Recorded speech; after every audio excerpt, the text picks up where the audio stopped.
Nah, itu dia tadi obat yang bisa dihasilkan dari hewan. Malah tadi ada dari salmon, bisa jadi omega 3 juga ya, untuk bisa menurunkan kolesterol. Dan juga ada cacing yang bisa membuat sebagai pengencer darah. Nah, tapi sekarang ada penyakit yang dihasilkan dari hewan malah. Jadi hewan yang menularkan penyakit tersebut. Sekarang demam berdarah yang kita bahas nih. Iya, itu Lanjut lagi, dia, tadi apa dokter. tadi pertanyaannya? Yang jangan dijawab dulu apa yang jangan mana dijawab tadi? dulu tadi. Apa Tadi tuh? belum terjawab nih dokter. Ini ada fakta dan mitos yang beredar nih, katanya kalau sudah pernah terinfeksi DBD akan fatal akibatnya kalau seandainya terinfeksi kembali. Ini fakta atau mitos, dokter? Fakta. Fakta. Jadi sebenarnya Kenapa, DBD itu kan virusnya itu ada 4 serotipe ya, 1, 2, 3, 4. Nah, kalau kita sudah terinfeksi oleh serotipe yang satu, itu teorinya jarang atau sulit sekali untuk terinfeksi oleh serotipe yang sama. Tapi kita masih bisa reinfeksi oleh serotipe yang berbeda. Nah, kalau kita terreinfeksi oleh serotipe yang berbeda tersebutlah, kita potensinya menjadi lebih berat dibandingkan dengan pada waktu pertama kali kita terinfeksi.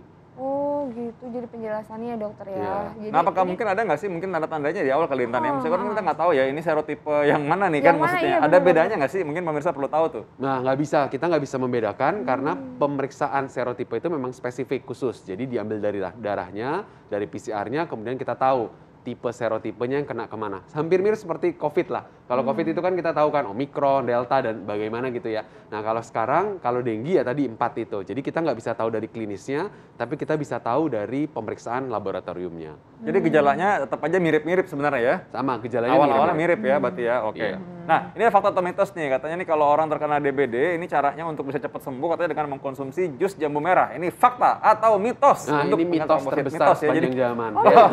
Mitos terbesar sepanjang Iya, zaman. biasanya selalu dapat kiriman jus jambu Iya, merah itu apalagi kan. dikasihnya itu loh dalam kardus jus gitu ya kan. Itu padahal banyak gulanya ya. Aduh, Jadi ya. ya itu mitos yang paling besar gitu ya. Jadi jus jambu itu nggak salah sebetulnya untuk dikonsumsi karena dalam jus itu ada 2 komponen, ada komponen cairan dan yang kedua ada jambunya ya, vitamin gitu ya. Nah, yang kita butuhkan tuh memang 2 itu, yaitu cairan dan vitamin. Cairan itu untuk menjamin supaya ketika trombosit sedang turun, darah risiko untuk mengalami pengentalan sehingga menjadi komplikasi berat, nah dia tidak terjadi pengentalan darah tersebut. Jadi sebetulnya tidak salah dengan cerita jus jambunya. Tapi sebetulnya kita bisa konsumsi jus-jus yang lain juga, cairan apapun Jadi boleh yang ya? mengandung air dan elektrolit. Jadi spesifik lagi nih, berarti jus jambu merah tidak menaikkan trombosit ya, mitos ya.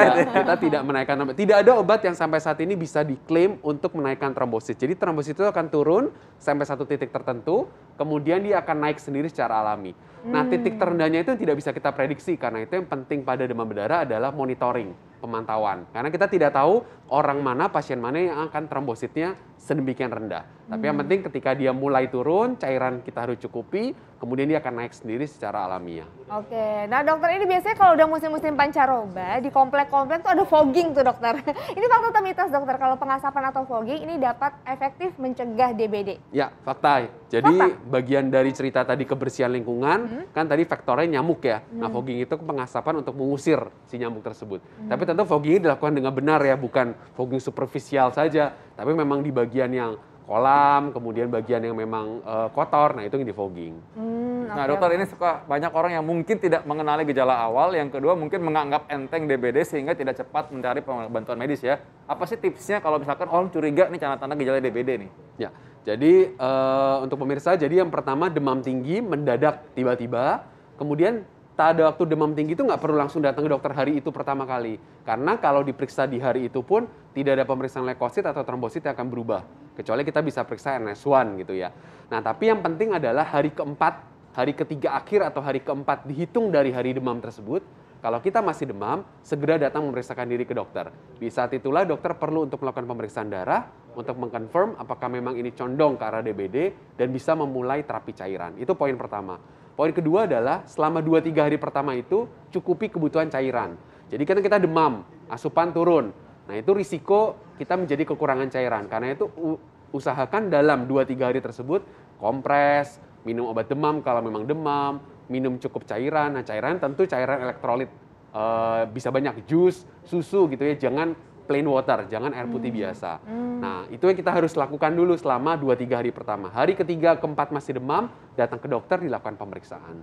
Oke, jadi memang harus tetap aware dan juga ada penanganan awal dulu ya dokter Iya, ya sebelum datang ke dokter. Oke, makasih banyak dokter atas Terima kasih informasinya. Contoh ya, Terima mudah-mudahan Anda kasih. semua tetap sehat ya dokter juga, Intan Iya, juga semua iya. sehat dan kita tahu bagaimana caranya supaya hidup sehat. Tadi kita juga lingkungan harus bersih juga ya. Kan karena itu gimana caranya kita tetap hidup sehat adalah kita menjaga sehari-hari kebiasaan kita hidup sehat. Maka saksikan Hidup Sehat tiap hari Senin sampai Jumat pukul 9 waktu Indonesia Barat.